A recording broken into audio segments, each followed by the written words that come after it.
Buenas tardes. Les damos la bienvenida a esta reunión del Seminario General del IDAES. Esta reunión va a estar dedicada a una conversación sobre el libro Movilización de Víctimas y Demandas de Justicia, que acabamos de editar por Teseo Press con María Victoria Pita, acá a la izquierda, a mi izquierda en la pantalla. Y tenemos el placer y el gusto de contar en esta reunión con Elizabeth Schellin, está también aquí abajo en la pantalla, a quien le agradecemos muchísimo. Es un placer, un gusto enorme poder compartir esta primera conversación, esta primera discusión sobre el libro con Yevi, digamos, que fue para nosotros, digamos, fuente de inspiración en este trabajo. Digamos, hay algo de sus reflexiones y de sus trabajos que acompañaron, digamos, la gestación tanto de la investigación como la escritura del libro. Bueno, vamos a conversar un poco. Es un libro, una obra colectiva, digamos, y refleja un poco el desarrollo de lo que fue la investigación. Después vamos a comentar un poco también sobre cuál fue el desarrollo de esa investigación que está por detrás del libro que finalmente salió publicado. Como aviso, digamos, están todos y todas invitados a entrar a la página de la editorial tseopress.com, donde pueden descargarse la versión digital, el ebook de este libro, que está disponible en libre acceso, así que invitamos a todos y a todas a descargar el libro, a leerlo y a formar parte de esta conversación que se inicia hoy. Agradecimiento entonces a María Victoria por compartir esta charla hoy, y por supuesto enorme agradecimiento a Elizabeth Schellin por haber aceptado el convite para abrir el diálogo y la conversación sobre los resultados de esta investigación sobre movilización de víctimas y demandas de justicia. Gracias, Yevi. Te damos entonces la palabra para iniciar estos primeros comentarios tuyos. Bueno, antes que nada, agradecimiento a Sebas y a María por la invitación a estar en esta y a leer, porque una recibe el libro, recibe la invitación a entrar al ebook, lo ojea, pero dice, bueno, qué interesante, lo voy a leer, y en esta manera tan rara que nos toca vivir hoy en día, donde estamos sobrecargados de pantallas, leer otro libro en pantalla resulta bastante engorroso y uno la va postergando. Pero como estaba el compromiso de esta conversación, ahí no hubo más remedio que decir, me pongo con el texto y trabajo un poquito sobre él. Así que les agradezco muchísimo, no solo por la invitación a este encuentro, que espero sea una conversación estimulante, sino también a incitarme a leer el libro, que no lo leí todos, con un montón de capítulos, un montón de estudios de caso, con una muy densa y muy trabajada introducción, que nos da un panorama muy explícito y claro sobre la articulación de todos los pedazos del libro, todos los capítulos que uno dice, bueno, ¿qué tiene que ver Cromañón?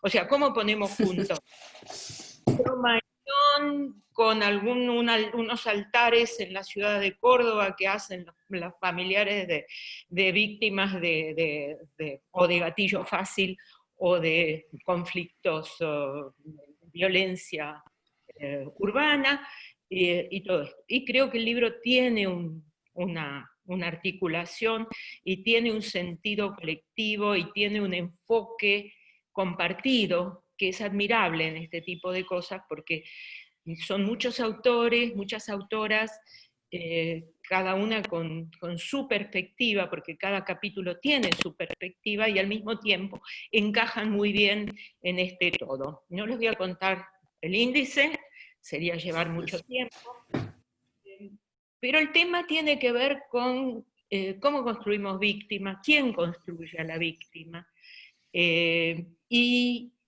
con una idea muy fuerte que es la producción social de víctimas. Creo que ese es el hilo, el punto central de todo el libro, y cómo participan en distintos casos y en distintos lugares distintos tipos de actores, no solo actores, sino tipos de actores.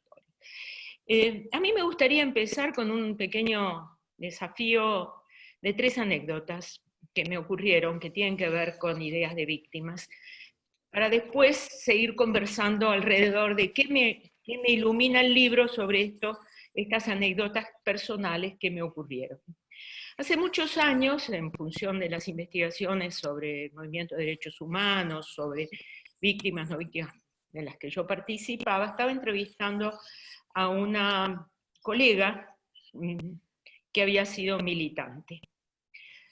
Y ella me dijo, había sido militante durante la dictadura, antes de la dictadura, en un movimiento de izquierda, y que me dijo que nunca se había acercado a ninguna de las organizaciones de derechos humanos, aunque ella había sido técnicamente víctima. Pongo el porque ella no se sentía víctima. Ella había sido una militante con un objetivo político y en la lucha política perdió. Entonces, perder en la lucha política con todas las consecuencias que eso tiene, automáticamente te convierte en víctima. Y esa era su gran pregunta, por la cual no fue militante de estas que ustedes están mirando, de víctimas o familiares de víctimas. En otra ocasión, esa es una, en otra ocasión yo estaba dando una charla en el exterior, en realidad, en Estados Unidos, en Harvard, y después de mi charla, por lo que yo hablé, se acercó una persona y me dijo, mira, yo soy argentino, estoy acá por una pasantía, soy economista, y yo trabajo de economista, y me quieren hacer trabajar de hijo de desaparecido. Yo soy hijo de desaparecido, pero yo soy economista. Y permanentemente me quieren poner en un lugar, me ofrecen plata de las reparaciones, y yo sí participo, pero yo no quiero estar en ese lugar, no es mi lugar. O sea, y tuvimos una larguísima conversación sobre esto de cómo se construye una víctima, qué quiere decir ser víctima, y cuándo entra desde afuera y cuando una se autoidentifica como víctima. ¿Y qué quiere decir? Él dice, yo soy hijo desaparecido, lo reconozco, todo lo que quiera, pero mi actuación en el mundo público y en el mundo universitario pasa por otro. La tercera anécdota tiene que ver con familiares. Iba hacia una de las marchas, comienzos de la transición, iba hacia una de las marchas del movimiento de derechos humanos en Plaza de Mayo, se me hacía tarde, tomé un taxi, y le digo al taxista, bueno, lléveme lo más cerca que pueda de Plaza de Mayo, yo voy allí. Me dice, ¿va a la marcha? Le digo, sí, voy a la marcha. Si yo tuviera a alguien también iba, me dice. O sea, ¿qué quiere decir si yo tuviera a alguien? Quería decir una identificación familistica. El alguien tenía que ser un pariente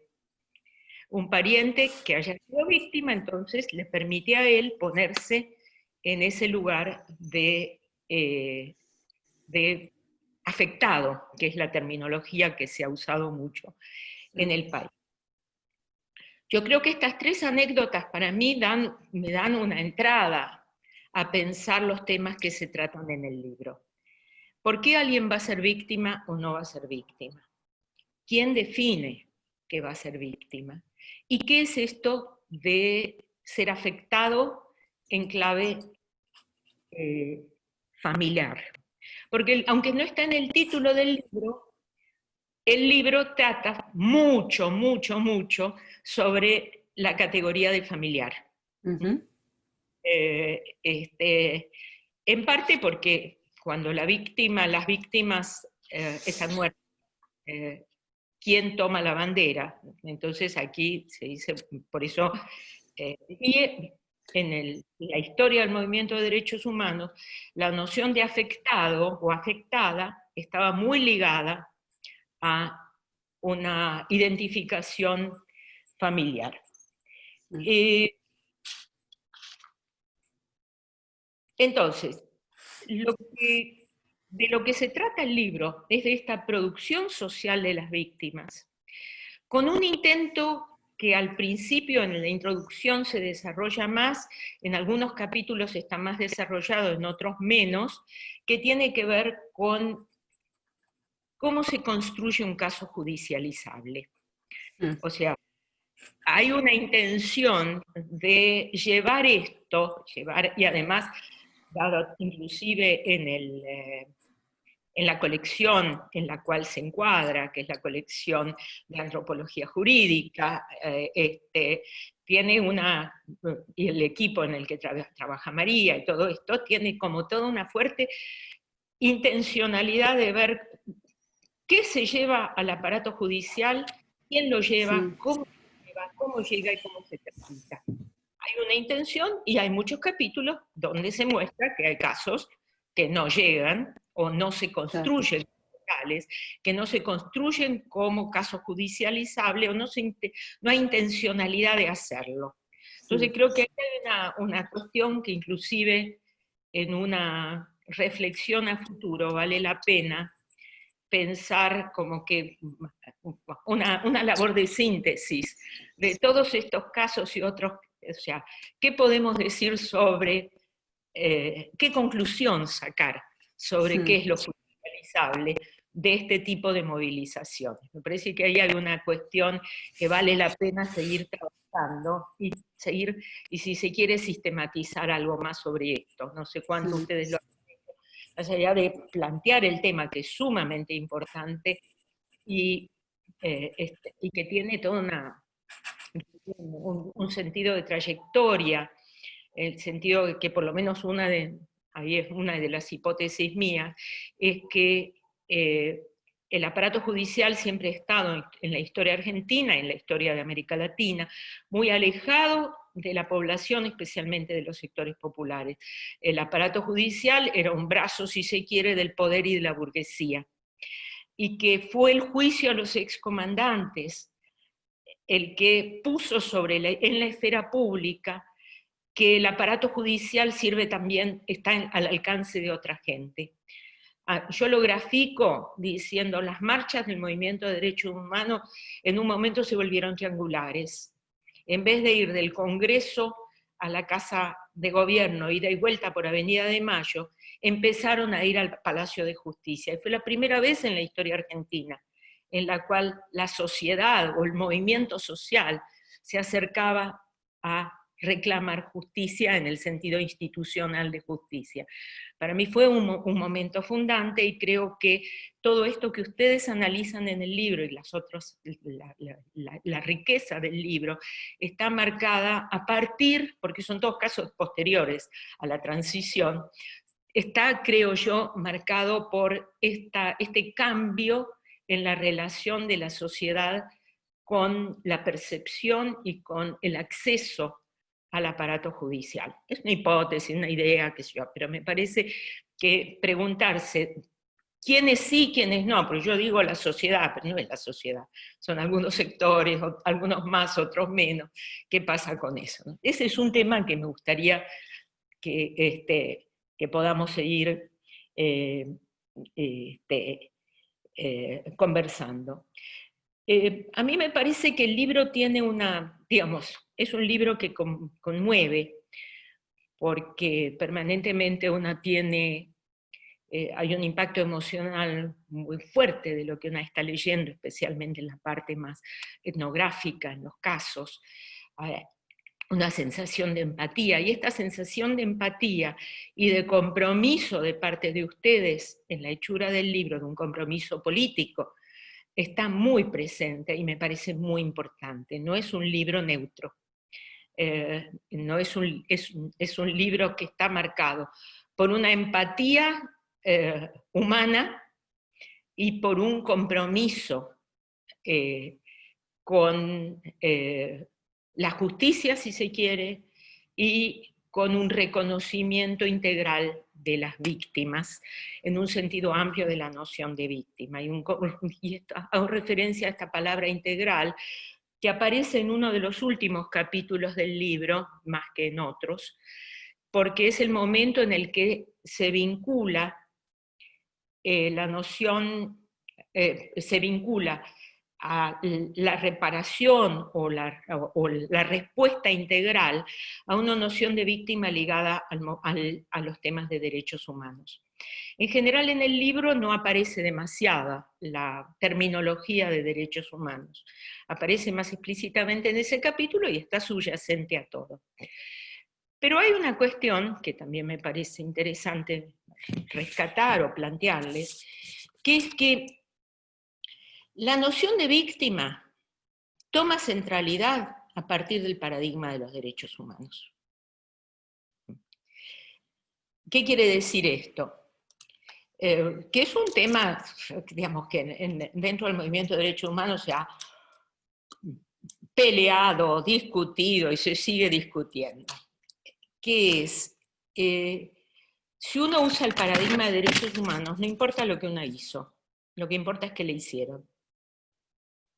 O sea, el paradigma de derechos humanos y la defensa de derechos humanos significa que vamos a defender, reivindicar, promover que no haya violaciones a los derechos humanos. Las violaciones a derechos humanos producen víctimas, muy esquemáticamente hablando. Entonces, esto que me dijo esa militante hace muchos años, correspondía a un paradigma anterior a la expansión del paradigma de los derechos humanos. Era un paradigma, si se quiere, revolucionario. O sea, yo voy a hacer el cambio. Perdí, mala suerte. Perdí en una lucha. Pero eso no había nadie que tenía la responsabilidad de garantizarme a mí mi integridad, porque yo me la jugaba. Es un paradigma de lucha que, en términos históricos, previo, si se quiere, para ponerle fechas, en los años 50, 60, con los movimientos de lucha armada, ahí el paradigma era revolucionario. Estoy dispuesto, que me maten, ¿qué voy a hacer? Elijo este camino. En los años 70 fue cuando se expandió en el mundo entero un paradigma de los derechos humanos y la responsabilidad estatal de responder y de, garantizar esos derechos, ¿no? Entonces, bueno, me parece que aquí, a partir de ahí es que comienza este lugar central de la víctima. Y o sea, la producción y la construcción social de las víctimas, yo creo que habría que, si uno va a hacer un análisis histórico, no es el objetivo de este libro, entonces ya me estoy yendo por las ramas, pero si uno va a hacer una construcción social, hay un momento más fundante que tiene que ver con la expansión de este paradigma para entender los conflictos sociales y las violencias. Me parece que ahí, entonces, hay una cosa que está en la introducción, que es toda esta estadística tan interesante sobre quién moviliza, quiénes participan y quiénes lideran las movilizaciones sociales a lo largo del tiempo en la Argentina, en estos años, y lo que se muestra es que va creciendo el número o la proporción de movimientos, de movilizaciones en las cuales son liderados por víctimas y sus familiares. Yo creo que esto tiene mucho que ver con, es como la contracara de la expansión del paradigma de los derechos humanos. Lo largo, espero sus comentarios, es una provocación para que me digan algo. Y paso al otro tema que me importa, que es el tema del familismo y la familia. Aquí se habla, si bien en el título está la palabra víctimas, creo que no está ni en el título ni en el subtítulo las palabras familiares, sabemos que gran parte de los estudios y gran parte de lo que se trata es de movilizaciones a partir de familiares de las víctimas. Y aquí les voy a cobrar, porque en dos sentidos. Una es qué es la familia, y quién define qué es la familia.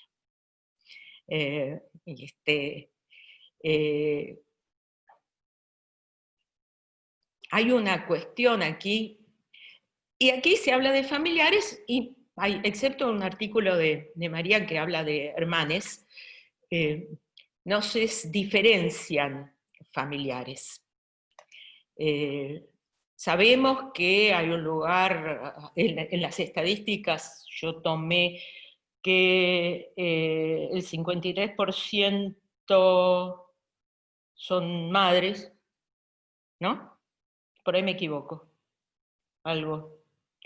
Y el 63% de los militantes son mujeres o algo así. O sea, hay una predominancia muy grande de madres, que es como sigue la tradición del movimiento de derechos humanos, y hay una presencia fuerte de mujeres, pero sabemos que la familia es una institución donde lo central tiene que ver con la división, digamos, generacional y genérica de género y generación, donde hay división del trabajo, donde hay conflictos alrededor de los roles de género y de generación, y donde hay también solidaridades que cruzan de distintas maneras. Y acá no está trabajado el tema familia, por ahí tengo que decir, no era nuestro objetivo, muy bien, no era nuestro objetivo. Pero sí tendría que estar más, digamos, hay una cuestión que tiene que ver con el familismo. O sea, la pregunta es, ¿por qué estas movilizaciones, este crecimiento de las movilizaciones ancladas en la relación de parentesco con las víctimas? ¿Qué ha pasado o qué es lo que está detrás de esto? Una parte, para mí por lo menos, de nuevo, son hipótesis, ideas que yo tengo, que las largo, y me gustaría saber qué es lo que ustedes tienen para decir aquí. Yo tengo la idea de que la Argentina es mucho más familistica que otras sociedades. Y me gustaría tener análisis más comparativos. Yo lo he hecho con el movimiento de derechos humanos. En el movimiento de derechos humanos, la fuerza del familismo es enorme, en la Argentina. O sea, cuando decimos, pensamos en madres, después en abuelas, después en hijos, después en hermanos, y después en familiares. Y los otros organismos y las otras bases de la participación y la movilización en función del movimiento de derechos humanos quedan medio diluidos, como acompañando a. Cosa que no ocurrió en otros lados. En Chile uno de los movimientos más importantes durante la dictadura y después fue Mujeres por la Vida. Y era de mujeres, pero para nada tenía que ver con la relación de parentesco. Nada que ver con parentesco. Eran mujeres políticas, eran mujeres artistas, eran mujeres de lo que quieran, era un movimiento de mujeres. Pero no necesariamente, y no había una diferencia, yo sí tengo un hijo en la cárcel y yo sí tengo una hija que se tuvo que exiliar, o no, o yo misma. No tenía que ver con una idea de familismo. Mientras que acá una puede acompañar a las madres, pero si una no es madre literalmente madre, no puede ser madre simbólica. Entonces hay una cuestión sobre la fuerza del familismo que está también en otras cuestiones más históricas, ¿no? O sea, yo siempre recuerdo el libro de Marcela Nari sobre la política maternalista del peronismo, del primer peronismo, que era un libro, una investigación fantástica. O sea, tenemos allí toda una historia sobre el familismo. Entonces, que el familismo aparezca ahora de manera más tan central en estas movilizaciones que ustedes están estudiando, para mí no es casual. Y me gustaría, digamos, creo que aquí aquí son desafíos a futuro, hacer algo de investigación comparativa. Yo sé que Sebastián está en proyectos que tienen que ver con lo comparativo. ¿Cómo meter algo de esto en ese? O por ahí ya está hecho y yo no lo conozco. Me parece que hay algo para hacer algo, y algo para pensar más históricamente. Y después la última. A estas las cobro, ausencia de análisis de género, cero.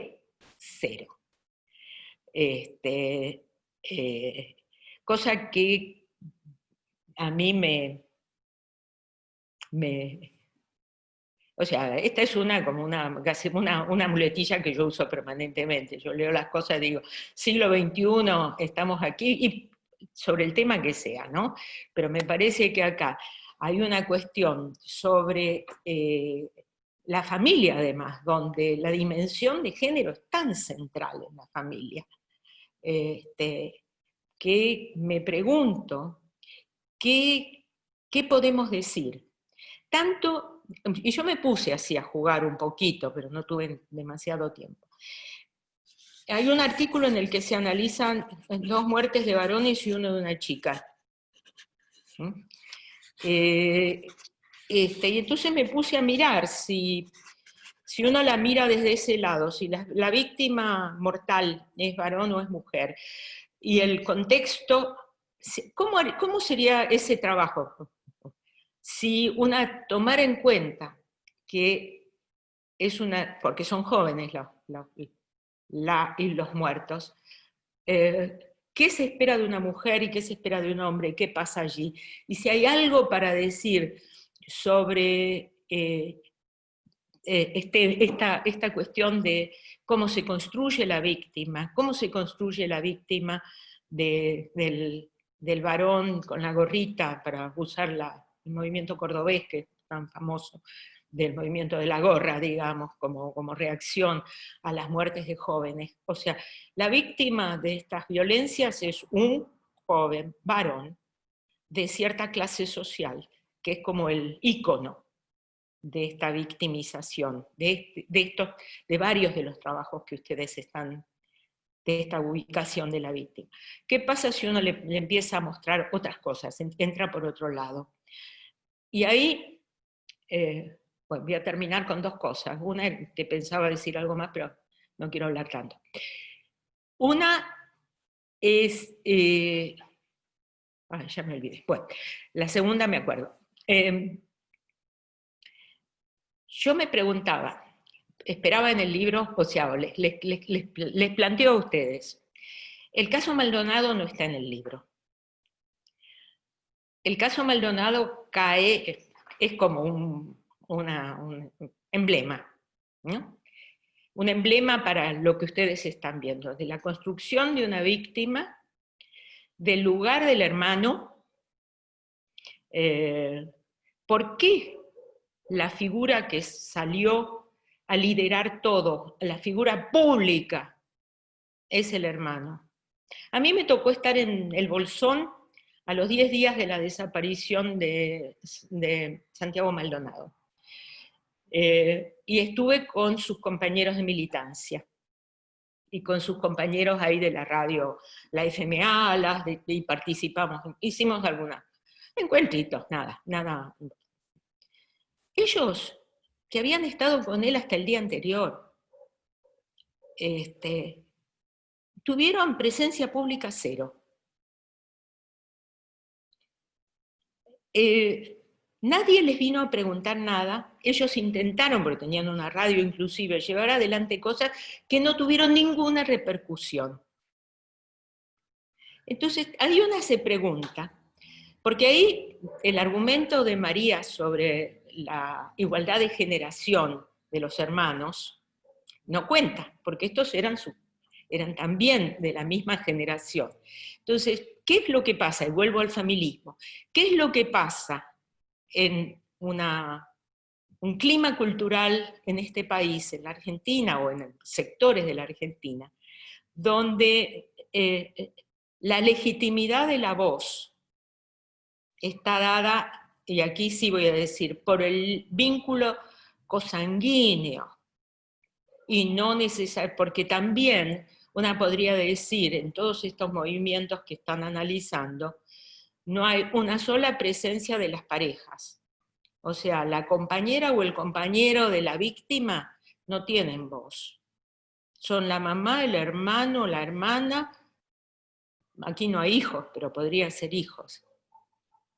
Entonces me parece que ahí hay otro gran tema que no era el objetivo del libro. O sea, yo me estoy yendo más allá del libro, porque el libro me provocó tanta estimulación que me voy para otros lados. Pero me parece que aquí hay como un gran tema para seguir trabajando. Y ahí sí entra nuevamente, y para terminar, el tema judicial. ¿En qué medida esto del familismo no tiene también, no tiene una afinidad electiva, llamémoslo, con el aparato judicial, donde quien tiene legitimidad de la voz, quien tiene legitimidad de hacer una demanda, está normado, y esa normativa viene por el lado de la familia y del parentesco. Y solo recientemente se incorporó una cosa como la amicus curia, que significa que alguien que no es pariente puede acompañar un caso.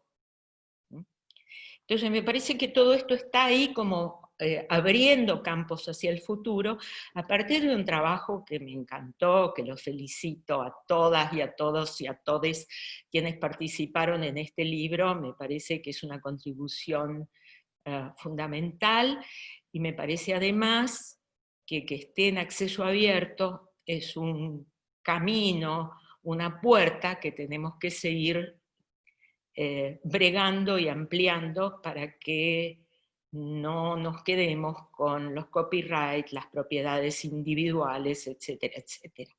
Bueno, y gracias por el estímulo de leerlo. Bueno, muchísimas gracias, Chevy. Muchos comentarios muy interesantes, sí. ¿Querés que arranque yo, María? ¿Arrancás vos o...? No sé, tengo 1000 cosas, fui anotando un montón de cosas que dijiste.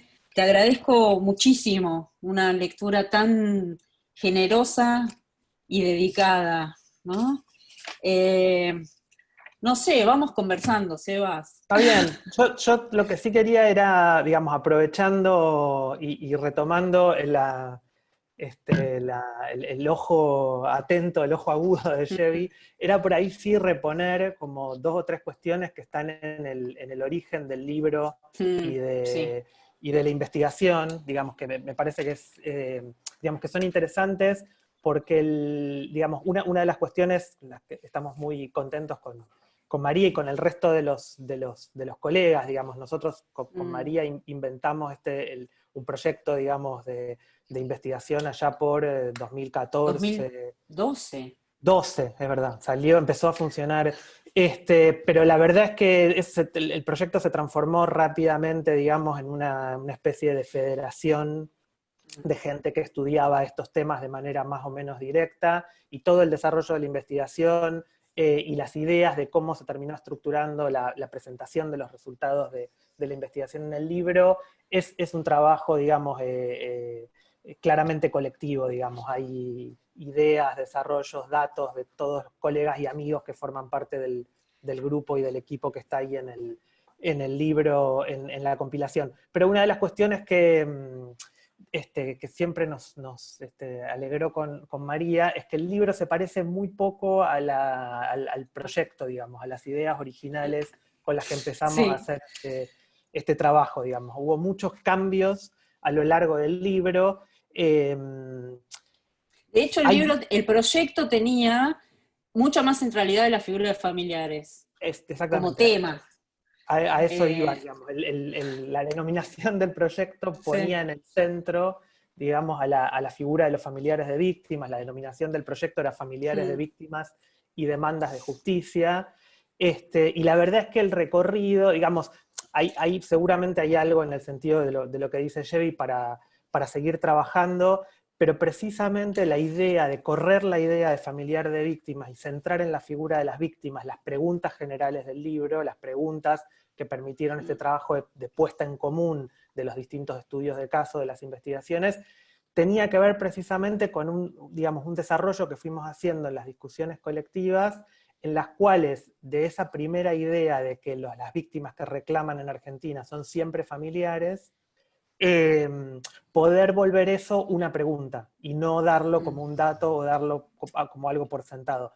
Para eso es cierto que también nos colaboró mucho, digamos, este trabajo comparado que arrancó, digamos, hace unos años, digamos, con colegas de otros países, que no tiene, digamos, ni el nivel de formalidad, ni el nivel de producción que tiene el libro y los estudios sobre Argentina, pero precisamente la idea de recuperar la noción de víctima, la figura de víctima, entre otras cosas tenía que ver con dejar de asumir o dar por sentado la propia historia local que tiende a asociar o a vincular víctima con familiar. Y entonces, justamente, digamos, no poner o no recentrar en la idea de familiar de víctima permitía, en los distintos casos y en las preguntas comunes, ver cómo se llega, digamos, de la idea de víctima a la centralidad de los familiares, a los lazos de sangre, a algunas familiares y no a otros, digamos. Pero ahí, efectivamente, en la línea que señala Lleve, hay algo del recorrido de la investigación.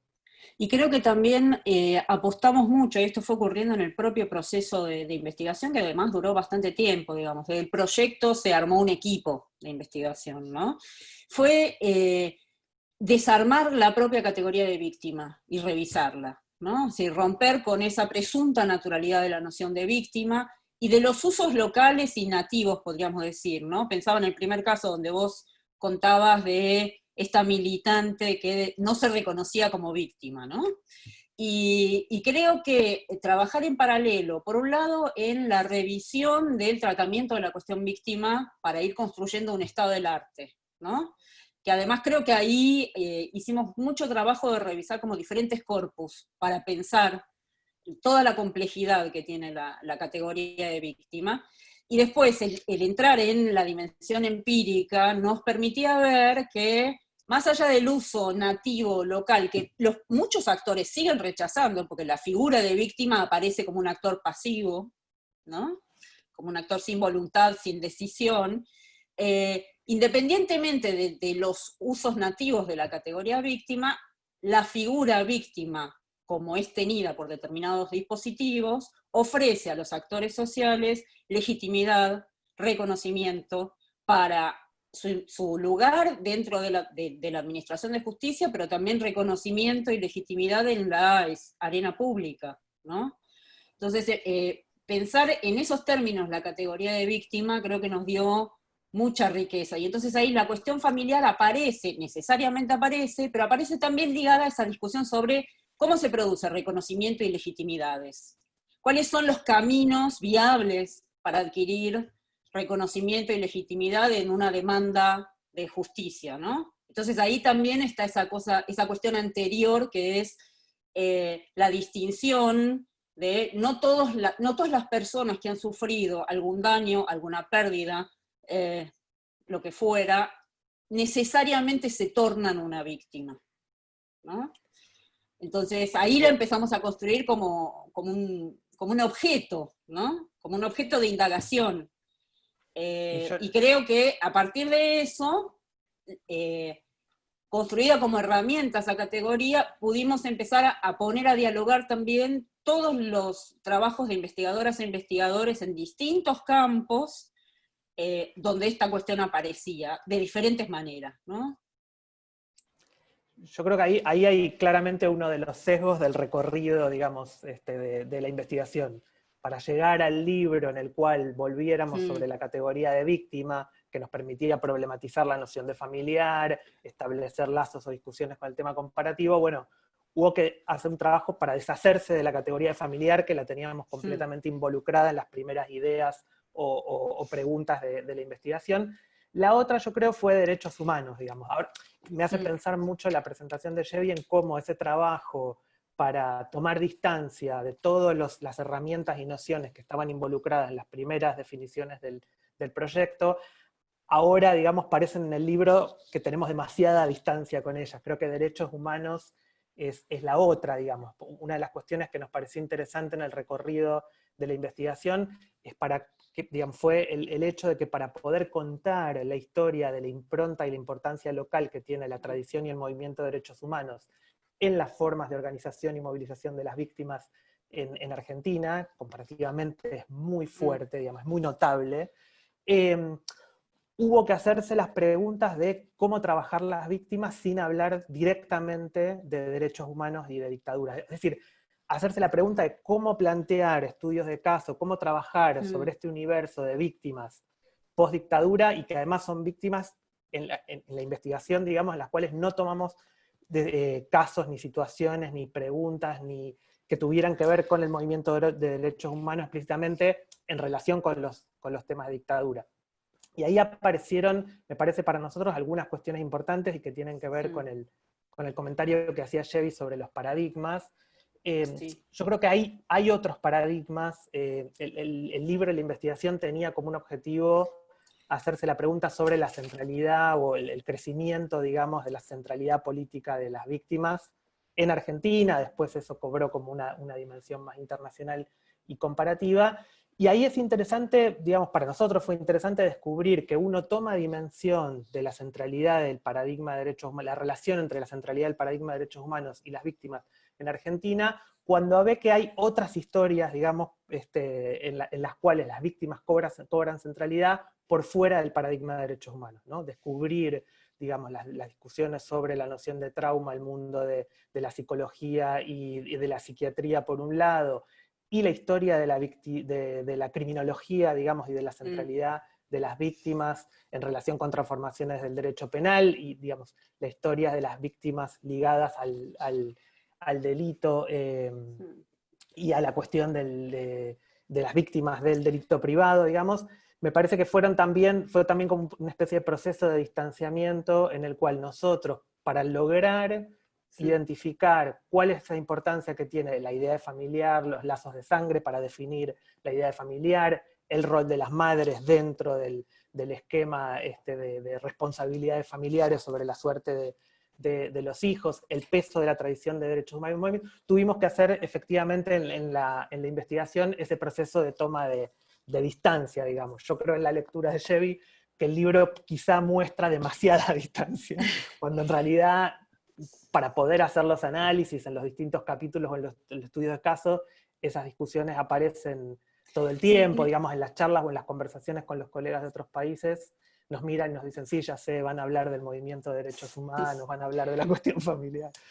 Pero me parece bien interesante contar un poco esa historia del proyecto, porque efectivamente el proyecto arrancaba exactamente ahí, digamos, donde estaban las preguntas que compartimos, digamos, las preguntas que tomamos incluso de los propios trabajos de Chevy sobre la noción de víctima, sobre los reclamos asociados a las víctimas. Y sobre el lugar de los familiares y la dificultad también para universalizar la demanda de justicia, ¿no? Que esa es una cuestión que ha sido central para pensar el lugar de familiares y el familismo, ¿no? Pero al mismo tiempo pensaba que, por un lado, sí hacemos un reconocimiento del movimiento de derechos humanos como matriz originaria para la movilización, ¿no? Y esa movilización, el enlace entre movilización y derechos, ¿no?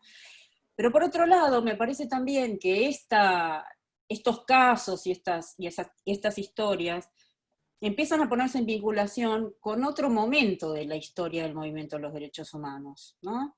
Donde yo creo que la propia nominación derechos humanos aparece casi como el horizonte de justicia, ¿no? O sea, así como vos decías, bueno, es el paradigma, es distinto al paradigma de lucha, y es el paradigma desde el cual además hay un reconocimiento de la víctima, aquel al que se le hizo algo. Creo que también en determinado momento de nuestra historia local, derechos humanos funciona como una categoría, como un valor moral, ¿no? Y como entonces con una potencia política, además, moral y política, donde muchos grupos, digamos, tienen esa noción como horizonte, o bien la pretensión de inscribirse en esa causa, porque eso ofrece reconocimiento y legitimidad, ¿no? Entonces ahí creo que empezamos a pensar también cómo opera como valor en la propia escena política local la cuestión de derechos humanos, ¿no? Ahí ver la modulación local, sí.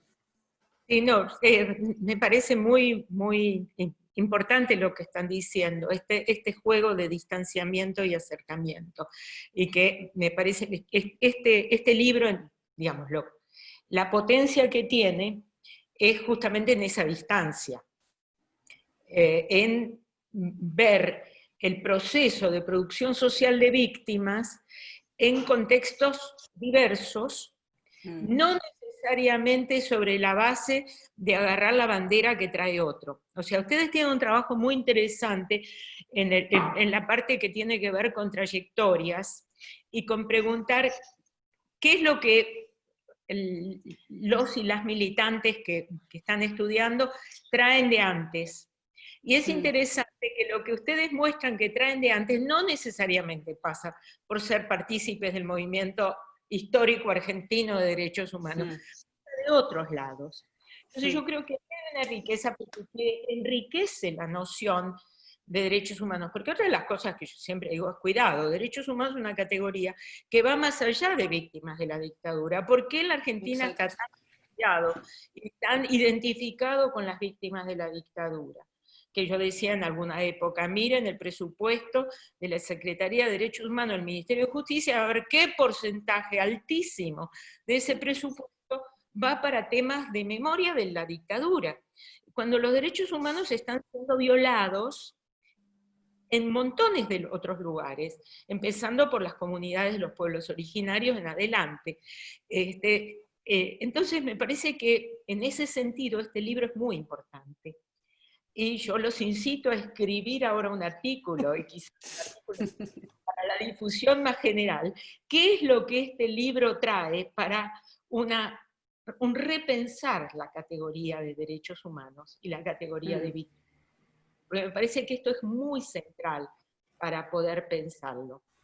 Del mismo modo que en uno de los capítulos, es algo que me llamó más, y ese es el de Barracas, donde se comparan dos asesinatos, dos casos, y donde hay una crítica profunda a la noción de sentido común de inseguridad, mostrando distintas interpretaciones, distintos marcos interpretativos, algo que también, como vos decías, María, que damos por supuesto, que está en el lenguaje nativo, sabemos, inseguridad es esto, pum, que alguien te quiera robar la billetera y te mate. Bueno, no necesariamente para todos y para todas, esa es la categoría con la cual van a interpretar lo que es esa situación de víctima. Me parece que en el libro hay varias ideas, guías, sumamente importantes, que ponen en cuestión el sentido común. El sentido común de derechos humanos, el sentido común de víctima, el sentido común de inseguridad, de responsabilidad.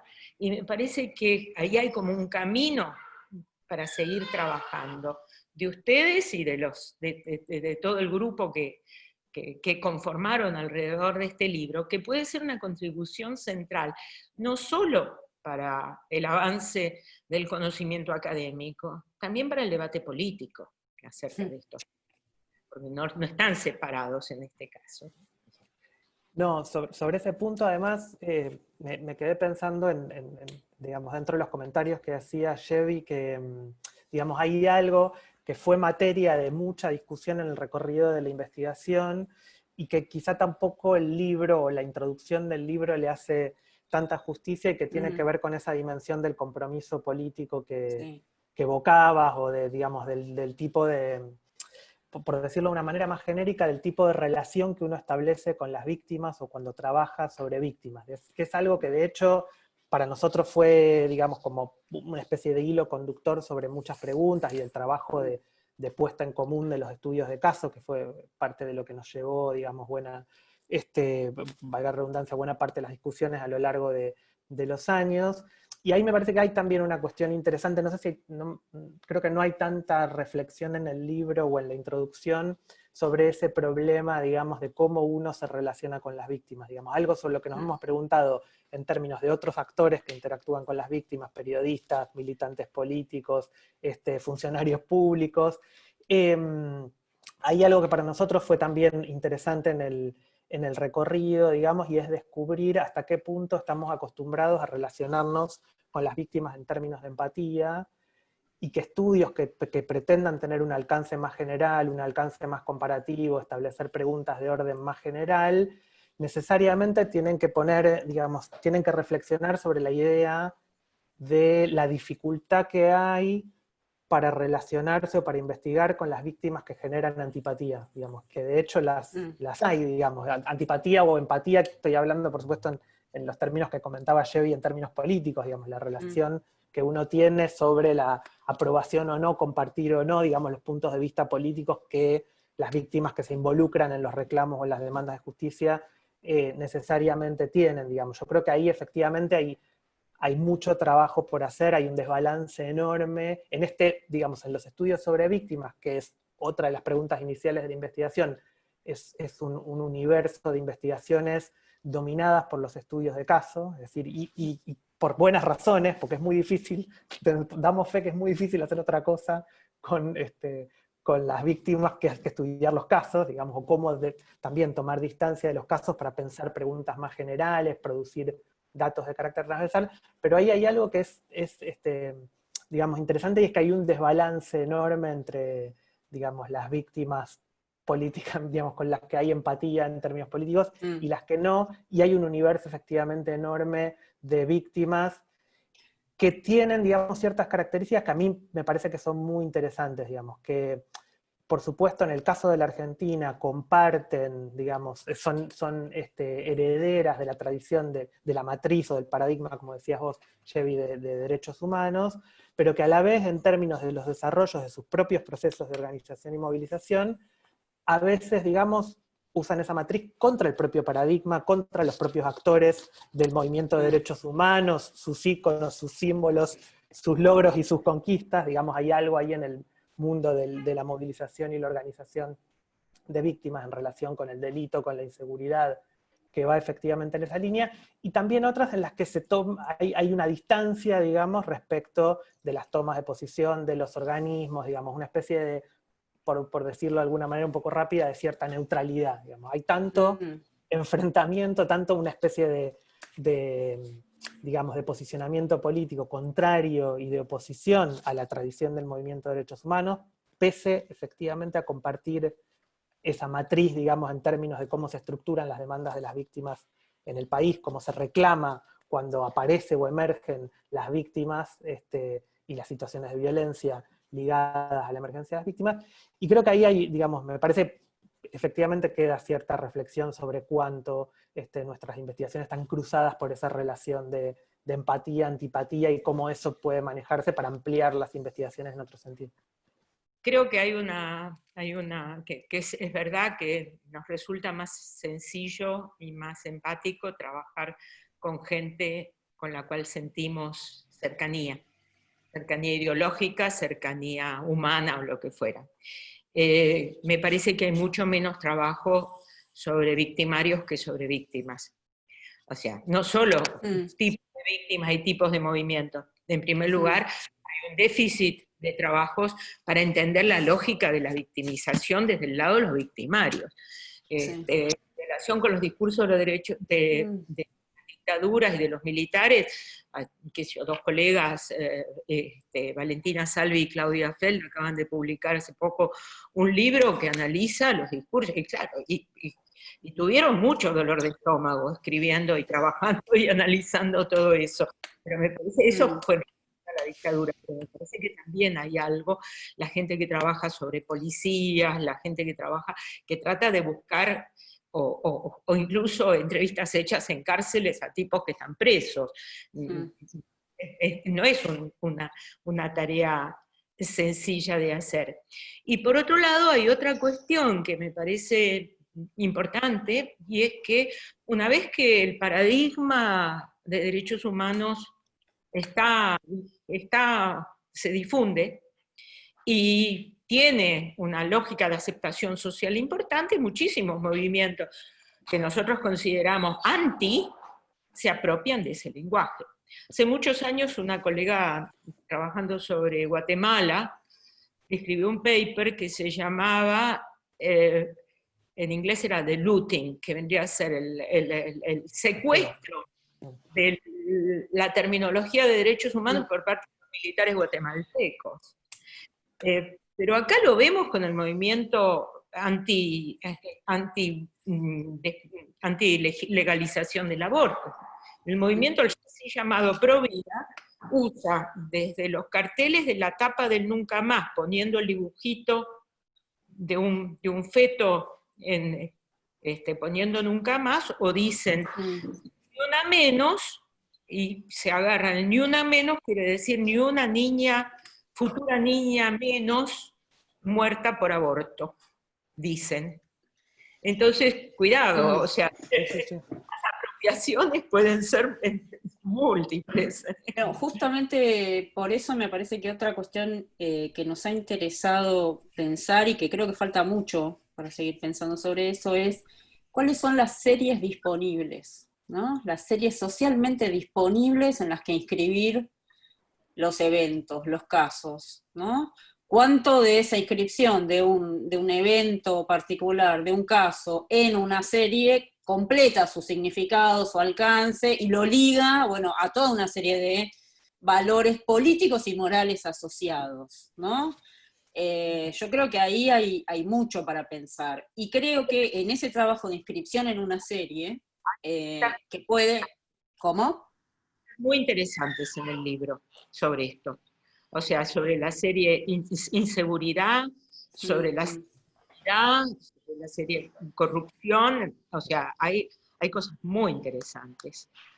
Creo que hay una, no, que me parece que es justamente, que es una potencia, ¿no? Tenemos que seguir trabajando, hay potencia ahí para pensar los casos, para pensar las coyunturas políticas en las que determinados eventos se tornan viables o inviables, hacen posible que se construyan o no víctimas en torno a ellos, que sean eventos justiciables, digamos, de alguna manera. Y junto con eso, me parece que la otra cuestión es el lugar de lo que podríamos llamar el trabajo político, que está en algunos casos más desarrollado que en otros, pero que es ese enlace específico que se da a veces entre militantes de organizaciones territoriales, por ejemplo, y el activismo experto de los derechos humanos, ¿no? Un enlace de lógicas diferentes, pero que en algún momento se tornan eficientes para construir un caso, por ejemplo, ¿no? Y eso funciona con distintos actores en distintos campos empíricos. Siempre hay un trabajo una microingeniería para la producción de los hechos, ¿no? Para la conversión de un hecho en un caso, digamos. Y después toda esa secuencia para poder inscribirlo en una serie, bueno, también es resultado de condiciones de posibilidad de la coyuntura local, política, y también de ese trabajo micro político, ¿no? De distintos actores que lo hacen viable. O no, ¿no? O que fracasan estrepitosamente. No, yo creo que ahí hay también un aprendizaje que fue muy interesante para nosotros en el desarrollo de la investigación y de la escritura del libro, y es que, digamos, la búsqueda que nosotros emprendimos en relación con las preguntas generales sobre la figura de las víctimas, sobre todo esta idea, digamos, del el peso creciente o la centralidad creciente de la figura de las víctimas en la vida política, digamos, en Argentina, tiene un costo, digamos. Y ese costo es el de la descontextualización, digamos. Y eso, digamos, yo creo que uno de los aprendizajes en la investigación en el libro es que nos acostumbramos, digamos, a lidiar con la incomodidad que tiene el hecho de que en la medida en que uno plantea preguntas generales, se hace preguntas generales sobre la figura de las víctimas, va perdiendo capacidad o resignando capacidad de aquello que es lo que efectivamente hacen los estudios de caso, que es contextualizar. Y decir, ojo, podemos hablar de víctimas en general, o en realidad si hablamos de víctimas de la violencia institucional no tiene nada que ver cuando hablamos de violencia de la inseguridad o del delito, o hay todo, como decía María, un trabajo por detrás que permite que una situación particular se transforme en un caso de violencia institucional. Entonces yo creo que ahí hay, digamos, para nosotros parte del aprendizaje fue poder lidiar con esa cierta incomodidad o dificultad para resolver el modo en que todo el libro está un poco tensionado entre el modo en que planteamos preguntas de carácter general buscamos, digamos, llegar a cierta generalización en relación con el problema y con las ideas que tenemos en la cabeza, y a la vez, digamos, mostrar que si uno, digamos, avanza demasiado en el proceso de generalización, pierde algo que es constitutivo del modo en que las víctimas aparecen efectivamente en la vida política, en las situaciones particulares que uno analiza. Las víctimas en general, las víctimas en abstracto no aparecen, nosotros las fuimos a buscar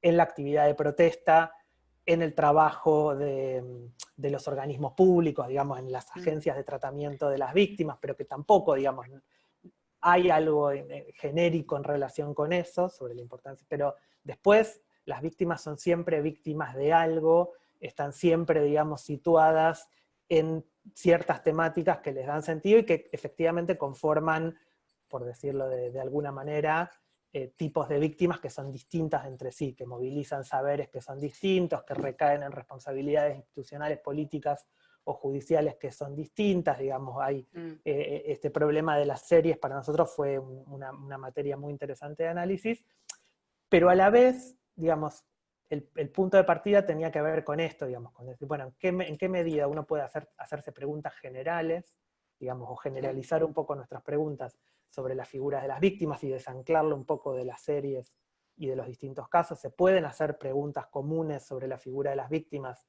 en casos tan distintos y antagónicos como violencia institucional e inseguridad, o esto que llamábamos en el libro catástrofes no naturales, claro, digamos. ¿Hay alguna batería de preguntas que resistan, digamos, ese proceso de descontextualización? ¿Hay posibilidad de generar datos agregados? ¿Tiene sentido? Bueno, para nosotros creo que eso es de la parte de las preguntas iniciales de la investigación que se mantuvo, que no se cayó, pero que se transformó efectivamente en una especie de tensión, por no decir tironeo, que acompañó tanto la puesta en común de las discusiones de las distintas investigaciones, como los distintos esfuerzos de producir datos agregados, datos transversales a los casos y a las temáticas. Pero esa cuestión también de pensar, de hacer el esfuerzo de pensar genéricamente a las víctimas, creo que es una entrada interesante para pensar el aparato de justicia, que era otra cosa sobre la que vos llamabas la atención, Elizabeth.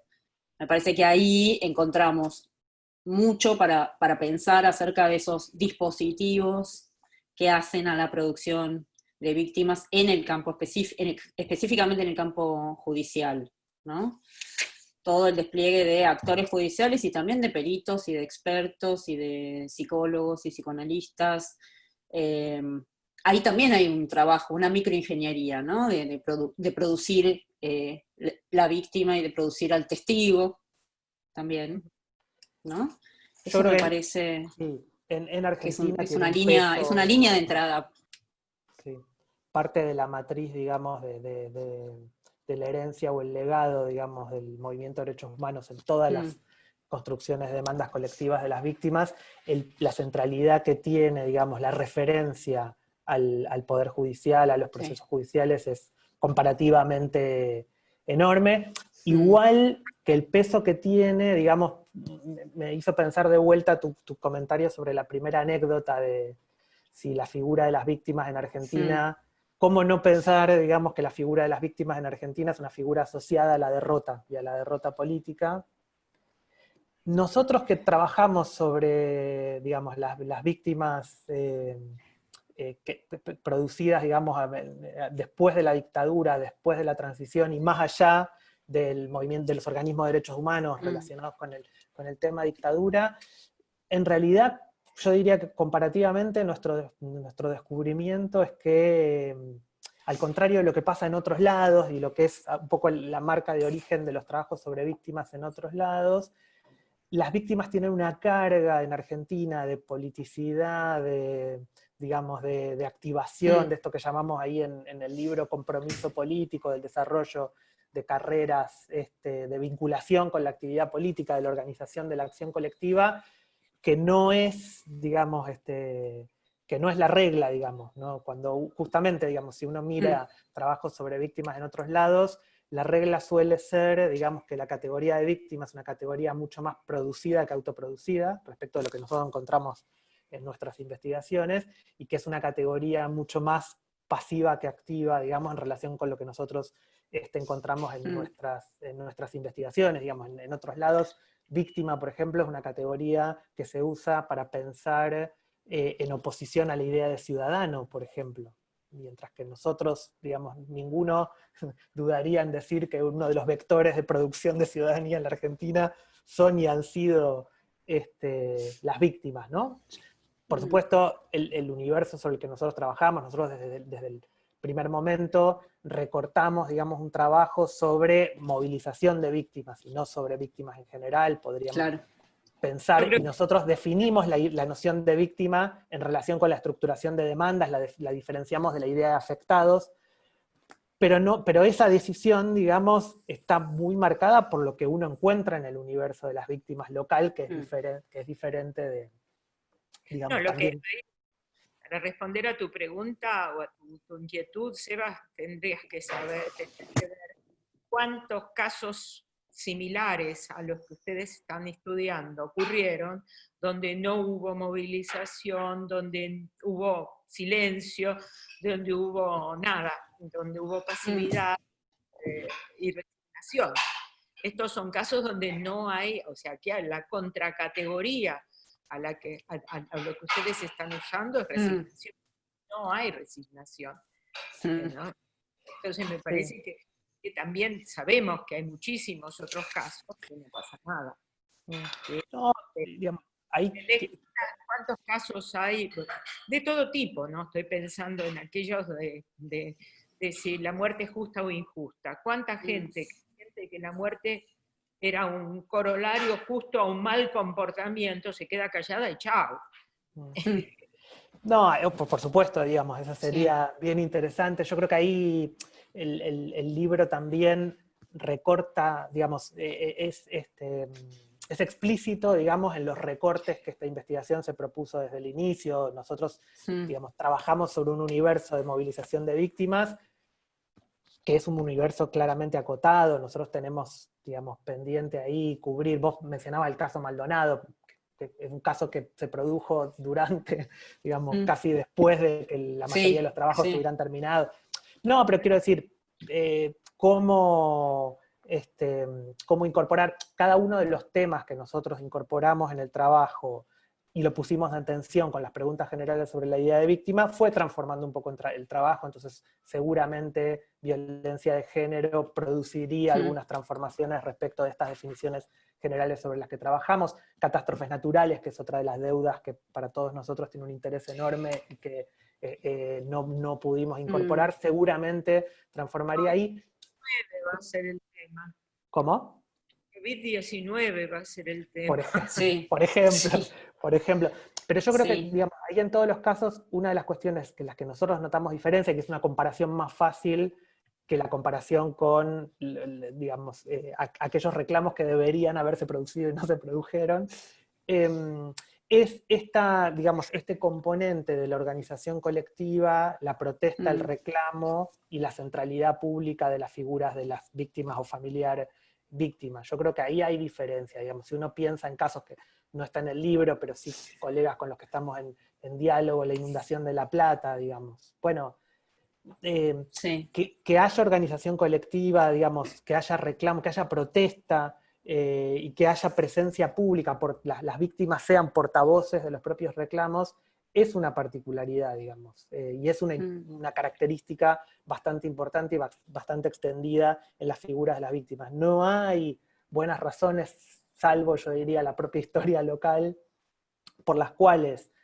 en una situación en la que hay afectados, por ejemplo, en una inundación, no podría haber, digamos, más producción social que acción colectiva, digamos, porque digamos, las víctimas no podrían ser simplemente aquellas poblaciones sobre las cuales los dispositivos de contención, de reparación, actúan, y no más que eso, digamos. Bueno, sin embargo, el reclamo, la protesta, la crítica de la política o la diferenciación con la actividad política, son todos elementos que aparecen de una manera muy extendida cada vez que aparecen, digamos, las figuras de las víctimas, o digamos, ese límite difuso entre los afectados y las víctimas. Para nosotros las víctimas van por el lado de la demanda, pero podría haber demanda incluso ahí más trabajo, digamos, de contención, de reparación, digamos, más trabajo institucional sobre las víctimas que organización colectiva, protesta y denuncia pública. Y sin embargo, en el universo, digamos, de nuestras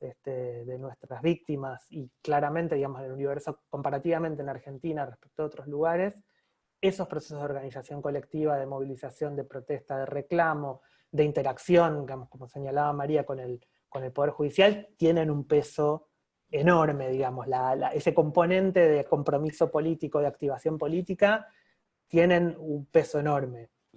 Quizá ahí hay hipótesis interesantes y una de las líneas de trabajo con las que nosotros queremos seguir adelante tiene que ver con mirar los dispositivos institucionales de tratamiento de las víctimas, las agencias estatales. Quizá, digamos, la actividad política compensa los déficits de tratamiento institucional, no lo sabemos, pero claramente hay una especie de desbalance y las figuras de las víctimas representan, digamos, figuras de actores políticos, digamos, de activistas políticos, de militantes. Esa es la asociación más rápida que aparece, y eso era lo que nos interesaba ver, digamos, qué tipo de activistas o de militantes políticos y cómo aparece, digamos, cómo se generan, digamos, esa relación entre víctima y activista político o militante político que suele aparecer en temas distintos, en casos distintos, en momentos distintos también. Nosotros ahí tenemos un cierto juego en el libro, aunque los casos son más actuales, más hacia los años 90, recorridos un poco más largos en las preguntas sobre si los casos son similares o no. La pregunta histórica para nosotros se volvió, igual que la del Estado o las agencias públicas, la pregunta histórica se volvió ahora muy, muy relevante después de esta investigación. Cómo eran y qué eran las víctimas antes de la dictadura, para nosotros es una especie de pregunta que nos quita el sueño, digamos. Cómo ir a mirar casos de catástrofes, de accidentes, digamos, de lo que sea, en los cuales aparecen afectados y qué tipo de víctimas y qué tipo de reacciones de las víctimas hubo ahí en el periodo previo a la última dictadura, parece una pregunta muy interesante para nosotros. Hay algo más sobre lo que vos llamabas la atención, Elizabeth, que me parece que es muy importante para pensar, que apenas en algunos trabajos aparece y muy poco, que es hacia el interior de los grupos, específicamente de familiares, la cuestión de género y la cuestión de la generación. Me parece que ahí hay mucho. Nosotras con Marcela Perelman en el trabajo de Hermanes empezamos a mirar eso, porque, digamos, además de estar creándose una generación, en términos de generación política también, ¿no? Donde hay transmisión de experiencias y de saberes, e incluso la creación de algunas carreras políticas a partir de esa posición de hermano o hermana. La emergencia de esa figura implica un montón de acuerdos, arreglos y división generacional y sexual del trabajo, ¿no? En las familias, en cada una de las familias. ¿Por qué es que es el hermano o la hermana el que toma la posta? ¿Qué significa eso en tanto supone una presencia en la arena pública que no es la misma, que no es necesariamente el mismo lugar que va a tener en la administración de justicia, porque los hermanos no tienen el mismo lugar que los padres? Pero digamos, ahí hay mucho para desarmar todavía. Yo creo que es complejo porque es ese juego entre género y generación, y además generación no solo en términos de edad, sino también en clave política, como generación política. Que eso me parece una cuestión que tal vez, yo que vengo trabajando sobre violencia policial y ya llevo conocidas más de una generación de gentes en ese campo, lo que vas viendo es cómo se va transformando el propio campo de la protesta, cuánto hay de saber acumulado, cuánto hay de experiencia, de transmisión, de préstamos entre unos campos de movilización y protesta y otros, y la cuestión de género y el lugar del feminismo hoy en Argentina, en particular, creo que es para mirarlo con más detenimiento todavía. Apostamos a que además la investigación de Hermanes no se detenga. De hecho tenemos algunos Sí, hermanos, hermanas y hermanes, porque si no se pierde nuevamente. Cuando vos decís hermanes, porque es todo un tema alrededor del lenguaje inclusivo. El lenguaje inclusivo incluye las especificidades de género. Entonces, yo creo que ahí hay un peligro, si se quiere, porque hermanes junta a todos, todos, todas, todos, pongan todos los adjetivos, todis. Todis, yo quiero hablar con Todis, porque me hace acordar a mi infancia. Me parece que es importante unos y otros, unas y otros, y me parece bien, yo estaba pensando en un momento, y esto, que en las manifestaciones y en las marchas del Ni Una Menos, cuando marchaban familiares de víctimas, hermanas, aparecían muchos chicos. Mamá no está, mi tía no está. O sea, el papel de los chicos y las chicas en los temas, especialmente nenas, en el caso de femicidios, es muy interesante en el sentido de que ahí también tenés una cuestión generacional que no es, hay muchas hermanas de víctimas que aparecen en las movilizaciones, pero también aparecen, e inclusive en la esfera pública, de políticas públicas y judiciales, se está empezando a trabajar sobre el lugar de esos chicos y esas chicas, cuyas mamás no están más. O sea que me parece que si una se mete en cuestiones de familia y victimización, hay un campo, digamos, amplísimo como para ir mirando, porque aquí, digamos, es una de las cuestiones que a mí me preocupan muchísimo, que todos, como todos y todas tenemos familia, decimos familia y pensamos que sabemos lo que es. Y no tenemos una perspectiva analítica y una manera de encuadrar y de entender temas de familia. Entonces, me parece que en este campo en el que a mí el trabajo sobre hermanes me pareció como una punta, como para seguir, pero como para seguir, para desagregar, para ir abriéndolo. Abriéndolo en las distintas facetas que tiene la relación de familia. Sí, nosotros ahí también hay como otra particularidad de la investigación, y es que nosotros asumimos desde el principio que digamos, no hay una dimensión individual en los reclamos de víctimas. La centralidad de la figura de las víctimas pone a algunas personas en el centro de la escena y en bambalinas a otras, pero claramente nuestras preguntas desde el inicio tenían que ver con reconstruir esa tensión entre lo individual y lo colectivo en todos los reclamos de víctimas. O sea, para nosotros, creo que por ahí está demasiado dado por sentado eso en el libro, de que la pregunta para nosotros es siempre que hay una figura, una centralidad, un portavoz, como dice María, un familiar notable, hay una red por detrás, digamos. Hay abogados, hay o no, pero militantes, hay vecinos, vínculos familiares de distinto tipo, digamos, que en ese sentido, quién es el familiar, quién es el portavoz y la centralidad que tiene esa figura de la víctima o del familiar víctima, es en definitiva siempre un proceso de negociación que está vinculado a cómo se estructura el reclamo. De ahí en adelante, efectivamente, uno puede abrir toda una serie de preguntas sobre qué implicancias tiene que las figuras sean siempre las mismas, digamos, se parezcan tanto, digamos, ¿no? ¿Por qué se llegan siempre, digamos, a portavoces que tienen un perfil parecido, digamos, qué es lo que aporta, digamos?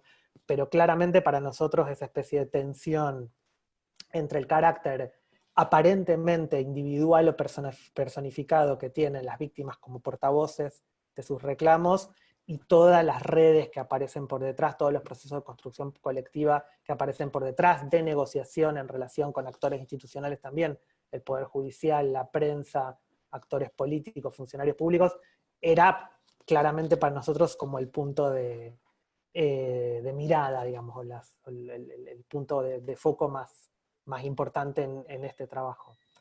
Yo creo que para ir cerrando, digamos, por el tiempo que transcurrió, digamos, este es un libro raro en el sentido que, digamos, yo tengo la sensación de que uno suele cerrar un libro con una cierta idea de saciedad, digamos, de que puso ahí todo lo que había disponible para poner, y nosotros, digamos, en las discusiones con María, con todos los otros colegas y las colegas que forman parte del equipo, nos quedamos con la idea de que este es un primer paso, digamos, una especie de cierre, de primer cierre de resultados del trabajo y de investigación acumulada, pero que no